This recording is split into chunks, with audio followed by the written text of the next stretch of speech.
and this is Changing the Narrative. I'm your host, David Rives, and we are changing the narrative every week on this podcast. We've been spoon-fed a narrative of naturalism, a narrative of atheism, a narrative that says, hey, you're nothing special, you're just star stuff, the result of accidents and mutations over millions and billions of years. Well, that narrative has been perpetrated in schools. It has infiltrated textbooks. It has infiltrated television programs.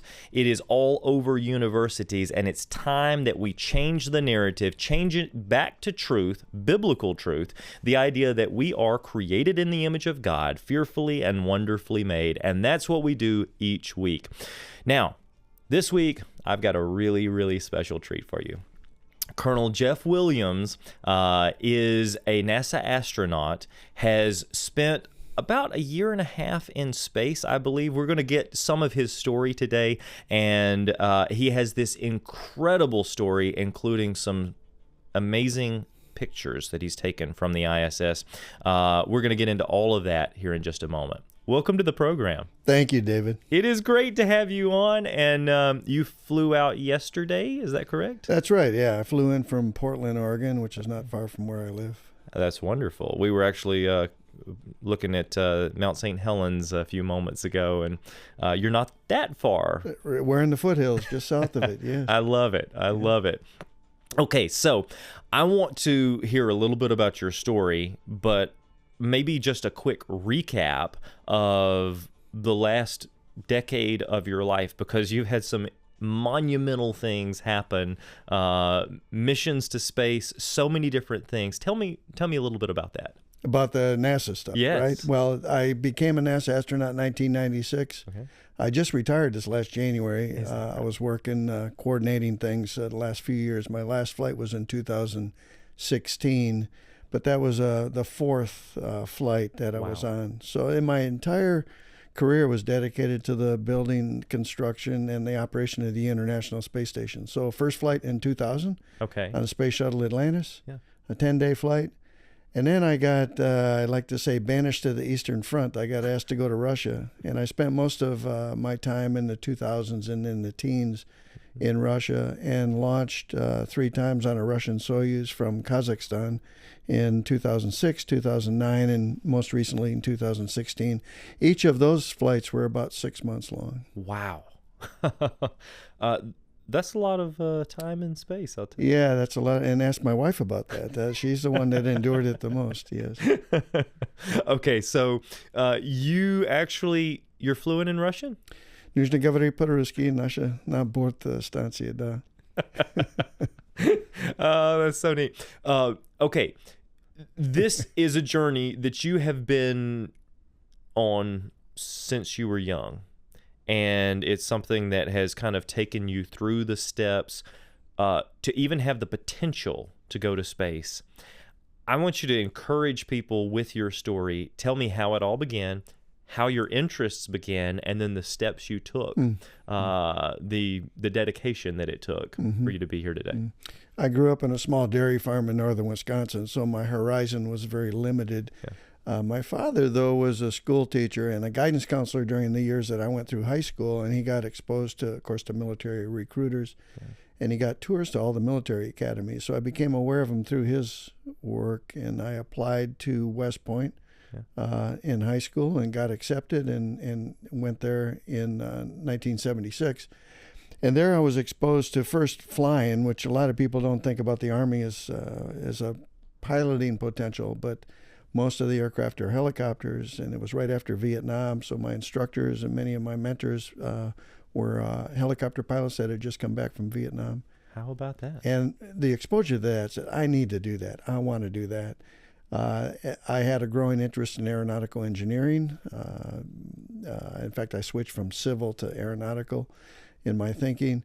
I got exposed to and read a book called Right Stuff by Tom Wolfe. Okay. People know about the movie, but it started out with a book. It chronicled the early astronauts and even before that, the jet age and breaking the sound barrier.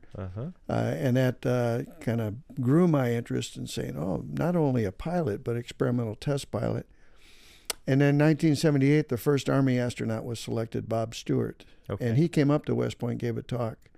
And that was an influence. Other things were an influence that said, oh, I really want to be an astronaut. So that started in the late 70s. And I started applying to NASA in 1985 when I was into my Army career flying. Ironically, in the Cold War in West Germany was my operational assignment. Wow. So the Soviet Union was the enemy. That's a little piece that comes later. Right. And it took 10 years, 6 applications. I was disqualified medically for a couple of years in the NASA process, but it got selected in 1996. In the meantime, I went to graduate school, got an advanced degree in engineering, and also went to the experimental test pilot school at Patuxent River Naval Air Station, which is the premier school in the world, and served as a test pilot for a couple of years. Really? So I did all those things that the Lord had given me desires to do way back in the 70s. I just got back from speaking in Dayton, Ohio, Mm-hmm. and they have a really nice museum up there with some experimental aircraft and and actually some space exhibits as well. So as a test pilot, you got to try out things that most people didn't have access to. Yeah, it's a certain discipline. You're either in new aircraft or new systems on older aircraft, updated systems, or you're integrating something new. So I spent 2 years after Maryland going through the school at Edwards Air Force Base. Okay. Yeah. Where at the time the Army had their developmental test activity. Yeah. I did lots of interesting things in, I wouldn't say brand new aircraft, but highly modified aircraft. Yes. Yeah. Very, very interesting. Okay. So you mentioned that an astronaut came and spoke, and that was one of the things that sort of made you consider this. Was there more behind that? Well, yeah, there were other influences. I had faculty that were, one in particular that was applying to the astronaut program, and also experimental test pilot school. Okay. So I became more aware of it there. When Bob Stewart, the first Army astronaut, came up, I knew that, okay, to be an astronaut, you didn't have to be a fighter pilot in the Air Force or Navy. Right. You could be in the Army and doing the similar kinds of work and be a contender. So that just solidified it for me. And Bob Stewart, who I crossed paths with just a few years ago, and he knows my story. He knows that he impacted me. So we've had a lot of fun and conversation about that. He flew a couple times on the space shuttle in the 80s, and then retired or left NASA and went back to the Army for a while. He lives in Huntsville, Alabama right now. How about that? That's so neat. Now, a lot of people have heard of the International Space Station. They've seen a photo of it or whatever, but don't really realize the story behind that, because it kind of there were modules that had to be pieced in over the years, different experiments and labs that you set up in there over the years to keep expanding the possibilities of the ISS. Is that right? Well, I'll even expand that question a little bit more. If you go back and look at history, in 1984, President Reagan announced Space Station Freedom. Okay. And it never really got the political support it needed in Congress. And a couple years later, they made it a partnership with Japan and the European Space Agency and Canada, and it still didn't get the traction in Congress to get supported. It wasn't until the Soviet Union fell and some smart folks got together in our leadership, the U.S. leadership in space, along with and collaborated with the Russian leadership. The Russians had been flying the Mir space station, and they had been developing and building components which would have been Mir 2. And they came up with a proposal: how can we integrate the two together? What was Freedom and what it would have been Mir 2? And propose that and add Russia to the partnership, which they successfully did, and it became the International Space Station, envisioned in 1992, 1993, and initiated there.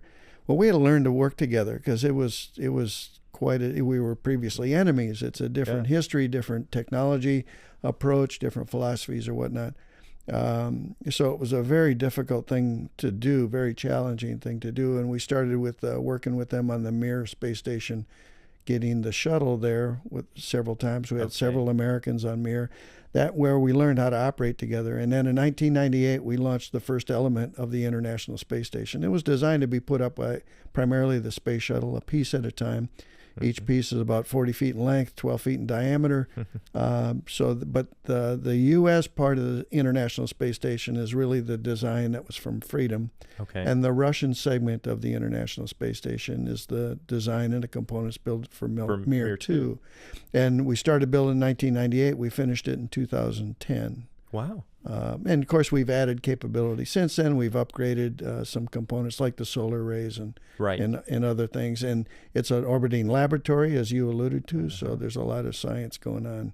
Tell me a little bit about that.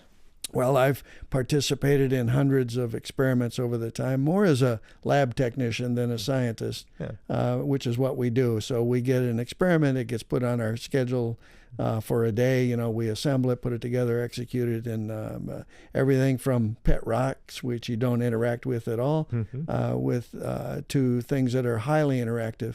Some of the more interesting interactive experiments, also maybe not the most pleasant ones, are studies of the human body. So we're guinea pigs up there as well. So we do a lot of medical experiments on ourselves. Those are very interesting, very important. The reason it's important in general as a laboratory is because people don't think about this, but the force of gravity impacts everything we do here. Okay. And whenever you have a force on an experiment that's going on, that force contributes to the experiment, and it limits you in what you can isolate in terms of independent variables. So if you can get into a near zero gravity environment, that offers a lot of possibilities. Right. It removes one thing from the equation, allowing you to get more accurate results. Exactly. Exactly. And one illustration of that category would be crystal growth. Okay. You know, if you grow crystals, like just salt crystals in a Petri dish, as the water evaporates, you get them in 2 dimensions. Well, up there you can grow crystals in 3 dimensions. Really? I've never thought about that before. Okay. But at the same time, you spent around 6 months at one time alone on the and I did that 3 times. So that is incredibly difficult on the human body because, as you mentioned, things aren't actually, everything we observe here on Earth usually has gravity interacting with it, right? Right. What did you have to do on a daily basis in order to maintain muscle mass, in order to, what were the steps that you had to take? Right. If you don't do anything, of course, even supporting our body weight now, even sitting down, certainly standing up, moving around, we're fighting a force against the force of gravity. Yeah. So that puts loading not only on our muscles, but on our bones. Okay. And both need that loading to stay strong. And of course, many of us go to spend time in the gym to even enhance that beyond just normal functioning. Yes. Well, in weightlessness, if you don't do anything, your muscles atrophy, your bones atrophy as well. It's the same process as osteoporosis. Really? Our bones are continually turning over. They're continually degrading and rebuilding. Yes. So to counter the effect of being in weightlessness, we exercise every day. Okay. So I would typically run on a treadmill for 30 minutes or so and run pretty aggressively for aerobic exercise. But then I would say probably more importantly was spending some time equivalent of lifting weights. Now we use vacuum cylinders in a unique mechanism to do the weightlifting, if you want to call it that. But like body squats and deadlifts are very important for the core, our core strength, and that was key. We've learned over the years that is key to maintaining not only muscle strength but bone. But bone as well. And that's again something that I think, I find a little bit shocking. Would not have thought about.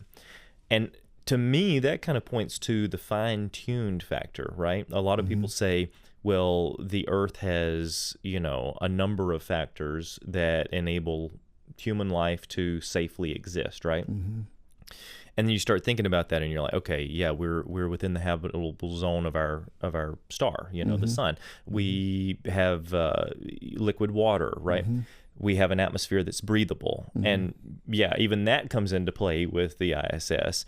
But at the same time, you don't typically say, well, our gravity is moderated for bone and muscle stability and growth, right? Right. I mean, this is one more level of complexity that means that Earth is very unique in most of the situations that you could ever be placed in anywhere in the universe. Right. Yeah. The mass of the Earth presents a gravity force that we would say is ideal for our existence. If we couldn't, for example, if it was solid, we couldn't live on Jupiter because we would be immediately crushed. Yes. And we've seen the awkwardness of, for example, moving on the moon with 1/6 gravity. Right. So it seems that we're perfectly designed for this level of gravity.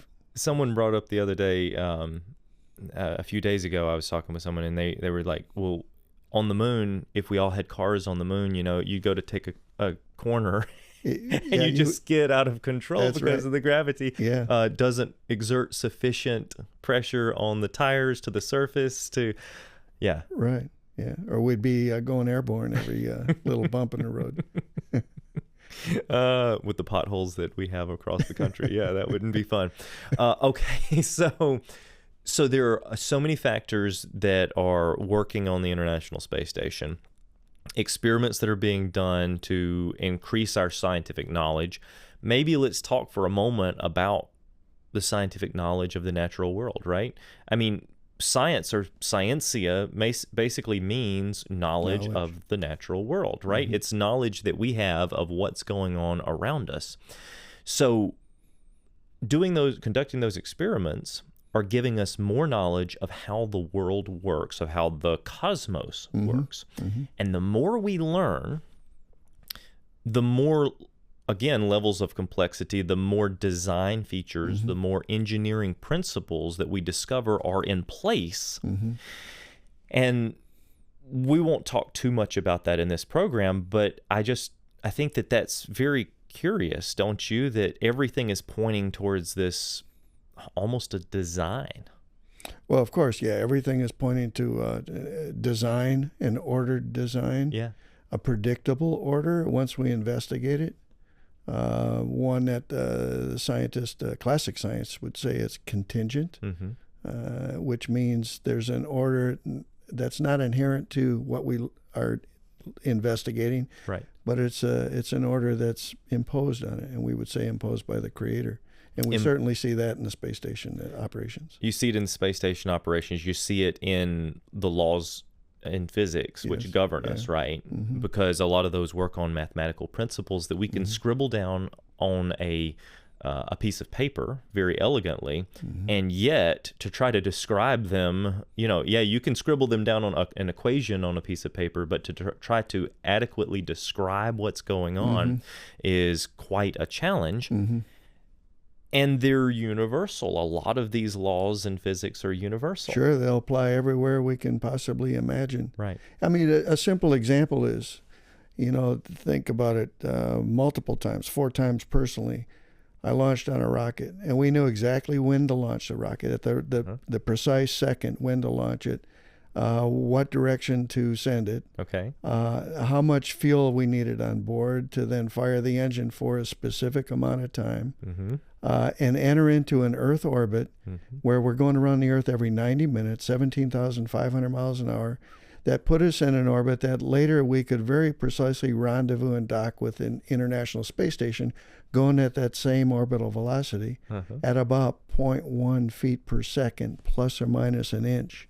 How can we predict all that apart from 2 things: the order, the physics behind it, the predictability of it, and mankind's God-given capability to search out that order and to discover it, and then to build and develop the technology to be able to execute it. And that's something that you just hit on that I think is often overlooked, because even those numbers are abstract. That means Yes. that we can think them, that we can write down representations of those formulae and those numbers, but they don't actually exist, right? They're in our minds. Right. Yeah. And the very fact, let's put this from a naturalistic perspective for a second. What are the chances that we would be able to comprehend those values, those numbers, put it together, and everything works and can be calculated by us if nature is all that there is, and we're simple chemical actions? And we're here by chance Right. over time. But then you look at the alternative, and well, what if we're created in the image of God, which means that, as Galileo said, mathematics is the language with which God has written the universe, right?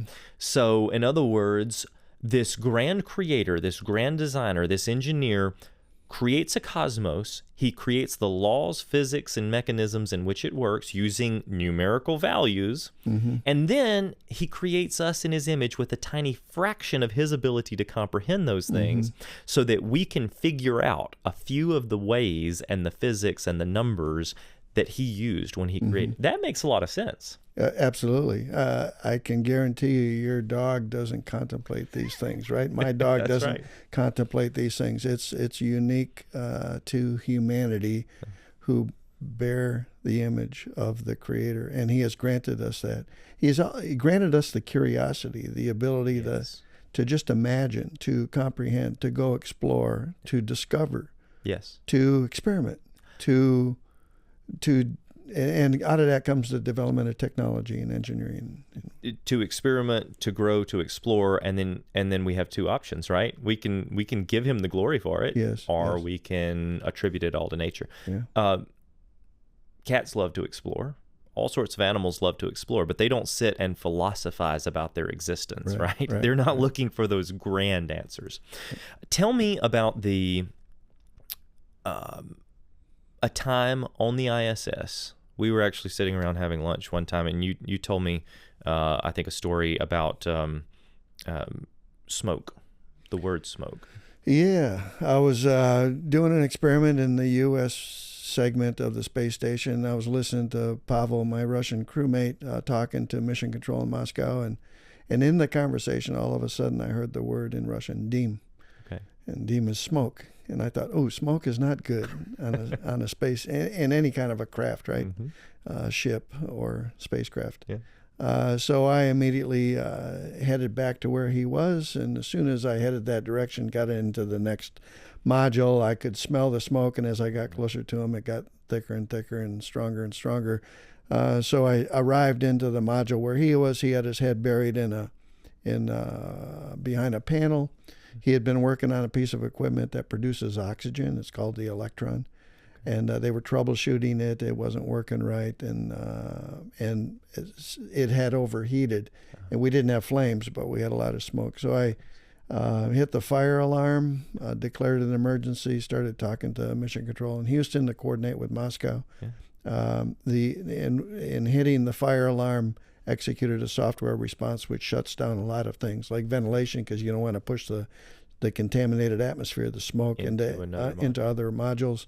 It also removes power from a lot of critical equipment, to include, thankfully, the equipment that had overheated. Okay. So shortly after that, within minutes, it started to stabilize, and we were able to safe the circumstances and get the atmosphere cleaned up too from the smoke, with some post-fire cleanup. Yeah. Filtering that we have available on board. So it was a little moment of excitement. That was, well, I would have been very anxious at that point. They say that smoke and fire aren't a good thing in that environment. No, not a good thing. Okay, so if you could encourage someone in just a moment or two, if there's a young person listening to this right now that says, hey, I think I want to try to pursue a career that might eventually lead me to the opportunity to go into space exploration, what would you say? Well, that would be, I would assume that would be the interest in the area. You have an interest in science or engineering or whatnot related to that, with that ultimate goal. I would say keep pursuing it. Keep working hard. Serve where you are responsibly. If you're in school, study hard, learn, recognizing that you don't ultimately know what's coming in the future. But what you're doing right now is you're preparing yourself for those desires that you have.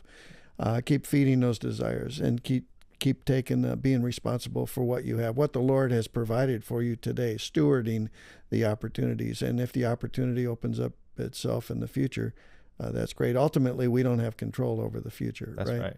All we can do is steward what we have right now. But along the way, those desires may turn into passions, and you just keep feeding the passions, and trust in the providence of God. And if it's a stewardship of what you're given, and it's also an understanding of calling, which is above and beyond ourselves. So we're not doing whatever we do for our personal edification or personal reward or whatnot. We're doing it to steward the callings that God gives us in life. That is so amazing and excellent advice. Colonel Jeff Williams, you are changing the narrative. You are changing the narrative when it comes to space exploration and research. You're changing the narrative when it comes to encouraging those to follow their dreams but remain true to what the Lord is calling them to. And you're an inspiration to so many people around the world. We've only been able to touch on a couple of issues on this program, on the podcast, but I'd love to have you back to maybe continue the discussion.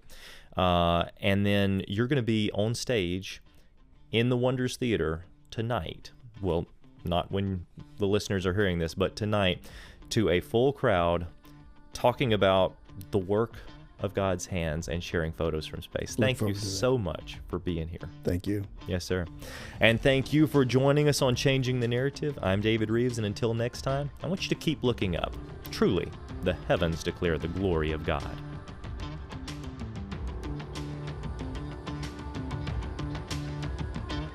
Find us on all social platforms to stay informed.